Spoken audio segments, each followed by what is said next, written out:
계속해서 빌립보서의 말씀을 나누고 있습니다. 이 빌립보서를 저술한 사도 바울은 빌립보 교회 성도들에게 그리스도와 같이 되라고 끊임없이 권면합니다.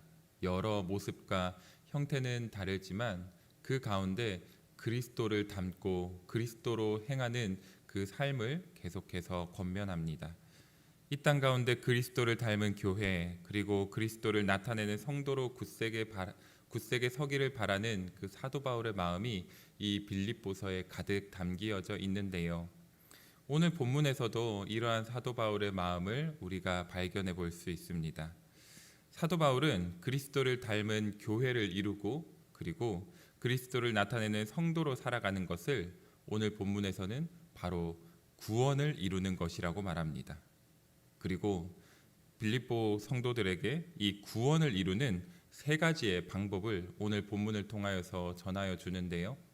이 세 가지의 방법은 오늘을 살아가는 우리들에게도 동일하게 적용되는 부분들입니다. 그렇기에 마음에 잘 새기셔서 우리 모두 하나님이 원하시는 구원을 이루어가는 삶을 살아가게 되시기를 주님의 이름으로 간절히 축복합니다. 첫 번째로 사도 바울은 두렵고 떨림으로 구원을 이루라고 말합니다. 오늘의 본문 12절 말씀인데요. 우리 12절 말씀 다시 한번 읽어보겠습니다. 그러므로 나의 사랑하는 자들아, 너희가 나 있을 때뿐 아니라 더욱 지금 나 없을 때에도 항상 복종하여 두렵고 떨림으로 너희 구원을 이루라. 아멘. 빌립보 교회뿐만 아니라 이 사실 사도 바울이 세운 많은 교회와 성도들에게 있어서 사도 바울은 그 교회를 세운 설립자 혹은 우리에게 말씀을 가르쳐 주신 선생님, 그 이상의 존재였습니다. 마치 출애굽한 이스라엘 백성들에게 맨 앞에는 모세가 든든히 서 있었던 것처럼 광야와 같은 이 세상 가운데 우리를 이끌어주고 있는 지도자가 바로 이 사도 바울이었습니다. 하지만 사도 바울은 결코 자신의 이름을 드높이거나 아니면은 내세우고자 하질 않습니다. 오히려 더욱 철저히 자신을 가리고 자신의 이름을 다 지워버리고자 합니다. 그리고 하나의 이름만 드높아져야 한다고 끊임없이 말하는데요. 그 하나의 이름이 무엇인가 하니 바로 하나님의 이름입니다. 두렵고 떨린다라고 오늘 12절에서 말하는데요. 이 두렵고 떨린다는 말은 결국 하나님을 경외하면서 살아가야 한다는 겁니다. 우리의 모든 것은 하나님께서 주장하시기에 하나님 앞에 바로 서기 위하여서 항상 하나님을 인식하고 하나님을 의식하며 살아가는 삶, 그것이 바로 오늘 사도 바울이 말하는 구원을 이루는 첫 번째 방법인 겁니다. 자, 두 번째로요. 사도 바울은 원망과 시비가 없어야 구원을 이룰 수 있다라고 말을 합니다. 오늘 본문 13절과 14절 말씀인데요. 우리 이어지는 말씀 다시 한번 읽어볼까요? 13절과 14절 말씀입니다. 너희 안에 행하시는 이는 하나님이시니 자기의 기쁘신 뜻을 위하여 너희에게 소원을 두고 행하게 하시나니 모든 일을 원망과 시비가 없이 하라. 아멘. 누군가의 기대를 한 몸에 받는다는 것은 참으로 부담스러운 일입니다. 그런데요, 하나님께서는 오늘 본문에서 우리에게 소원을 두고 있다라고 말을 합니다. 하나님의 구원 역사를 바로 성도들을 통하여서 이루어가게 하신다는 건데요. 사실 나 한 사람의 신앙도 건사하는 것도 힘든데 하나님의 구원 역사를 우리가 감히 어떻게 이루어가겠습니까? 너무나 부담스러울 수밖에 없지요. 그런데요, 하나님께서는 결코 우리에게 무거운 짐을 짊어지게 하시려고 이 소원을 두고 있다라는 말을 전하신 것이 아닙니다. 당연히 하나님의 구원 역사는 하나님만이 이루어 가실 수 있습니다. 우리를 통하지 않고서도 다 이루어 가실 수 있습니다. 그런데요, 그럼에도 우리에게 소원을 두시면서까지 우리와 함께 가고자 하시는 이유가 무엇 때문이겠습니까? 그것은 바로 우리도 하나님의 구원 역사에 포함되어 있음을 확신케 하시고 우리로 하여금 믿음 안에서 더욱 굳세게 살아갈 수 있도록 더욱 격려하시고 우리를 더욱 세워주시려는 하나님의 그 사랑의 마음이 우리에게 향하고 있기 때문이지 않겠습니까? 그렇기 때문에 우리는 아무리 우리가 구원 사역을 이루어 간다 하여도 결코 우리의 이름을 드러낼 수도 없고, 그리고 결코 우리의 이름을 드러내서도 안 될 것입니다. 14절의 원망과 시비는 보통 어떠할 때 일어날까요?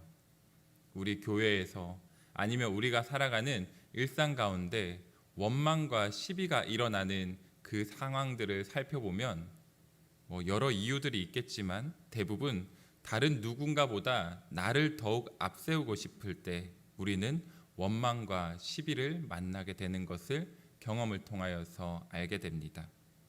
그럴 때마다 우리는 더욱 기억해야만 합니다. 사랑하는 성도 여러분, 우리 안에서 행하시는 분은 바로 하나님이십니다.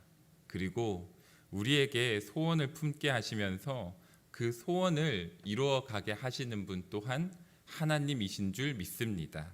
날마다 나는 감추고 하나님만을 드러내면서 우리 가운데 원망과 시비가 아닌 화해와 평안으로 가득 채워내면서 그리하여 하나님께서 맡겨주신 그 구원을 이루어가는 삶을 사실 수 있는 우리 모든 성도님들 되시기를 축복합니다. 마지막 세 번째로 사도 바울은 오직 기쁨으로 우리에게 맡겨주신 이 구원을 이루어 가라고 권면합니다. 오늘의 본문 마지막 17절과 18절의 말씀인데요. 우리 함께 17절과 18절의 말씀 다시 읽어보겠습니다. 만일 너희 믿음의 재물과 섬김 위에 내가 나를 전제로 드릴지라도 나는 기뻐하고 너희 무리와 함께 기뻐하리니 이와 같이 너희도 기뻐하고 나와 함께 기뻐하라. 아멘. 하나님의 구원 사역은 참으로 어렵고 힘든 길입니다. 사도 바울에 관하여서 다 살펴보지 않아도 사도 바울이 구원의 길을 걸을 때에 얼마나 많은 수모와 고초를 겪었는지 우리는 이미 너무나 잘 알고 있습니다. 이것은 빌립보 교회 성도라고 해서, 그리고 이 시대를 살아가는 우리들이라고 해서 결코 예외일 수 없습니다. 우리도 이 수모와 고초에서 구원의 길을 걷는다면 반드시 자유할 수 없는 인생입니다. 그런데요, 사도 바울은 그럼에도 희생과 고난만을 말하거나 그들에게 요청하지 않습니다.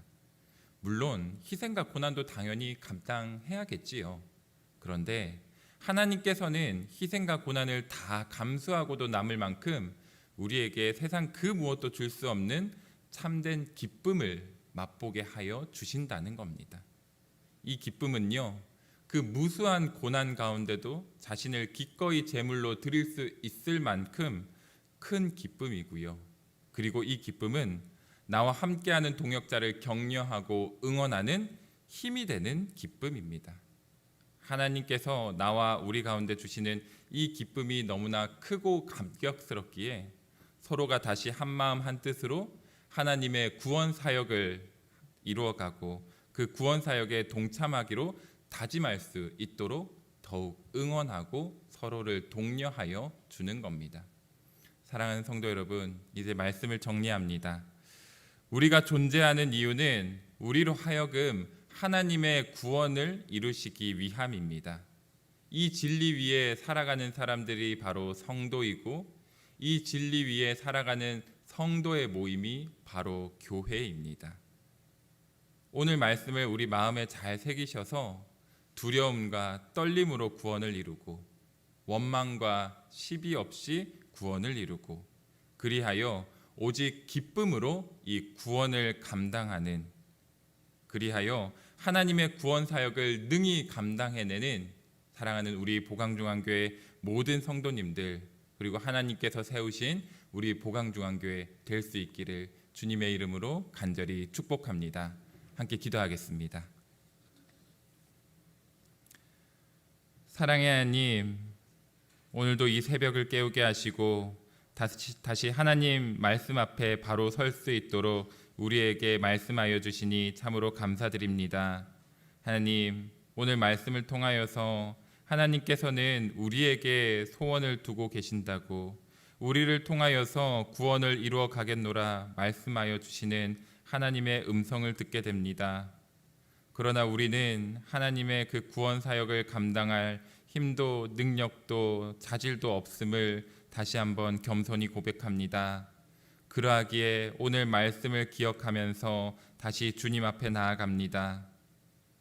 두려움과 떨림으로 하나님만을 경외하는 삶이 되게 하시고, 원망과 시비보다 화해와 평안과 사랑으로 삶을 채워내게 하시고, 그리하여서 하나님 앞에 불평과 불만과 원망만을 쏟아내는 것이 아니라 그 모든 것을 감수하고도 넘치는 참된 기쁨으로 우리의 삶을 살아내기로 다짐하는 우리 모든 성도들 되게 하여 주옵소서.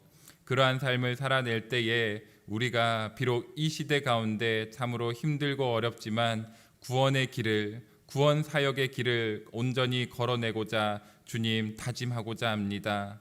다시 한번 우리를 세워주시고 다시 한번 우리를 그 길을 걷게 하셔서 하나님 안에서 참된 은혜와 평안을 맛보면서 하나님과 동행하는 진정한 그리스도인의 삶이 되게 하여 주시옵소서. 하나님, 우리 교회 또한 하나님께서 맡겨주신 그 구원 사역을 온전히 감당하는 교회가 될 수 있기를 간절히 소망합니다. 이 교회 안에 나의 이름만을 드러내거나 아니면 우리의 잘됨만을 바라는 모습들이 있다면 주님 겸손히 모두 내려놓게 하시고 하나님의 말씀을 기억하면서 서로를 더욱 높여주고 구원의 길에 다다르지 못한 이들이 있다면 다시 한번 주께로 돌아오게 하는 그 전도 사역에, 복음 사역에 더욱 앞장설 수 있는 우리 보강중앙교회 될 수 있도록 주여 축복하여 주시옵소서. 내일은 주일입니다. 이 단에서 또 이 본당에서 드려지는 모든 예배 가운데 주님 은혜 더하여 주시사 주일에 전하여지는 그 말씀 붙들고 온 성도들 다시 한번 한 주를 힘있게 살아내기로 다짐하는 귀한 결단과 다짐의 자리 되게 하여 주옵소서. 우리 교회 가운데 또 예배를 드리기 위하여서 다음 세대들과 청년들이 내일 함께 합니다. 그들의 예배당 가운데도 주님 동일한 은혜 더하여 주셔서 비록 우리 교회가 인원이 많거나 풍부한 교회는 아니지만 그럼에도 그 무엇보다 넘치고 넘치는 하나님의 은혜와 사랑을 경험하는 복된 예배의 자리 될 수 있도록 주님께서 함께하여 주시옵소서. 감사드리며 예수님의 이름으로 간절히 기도드립니다.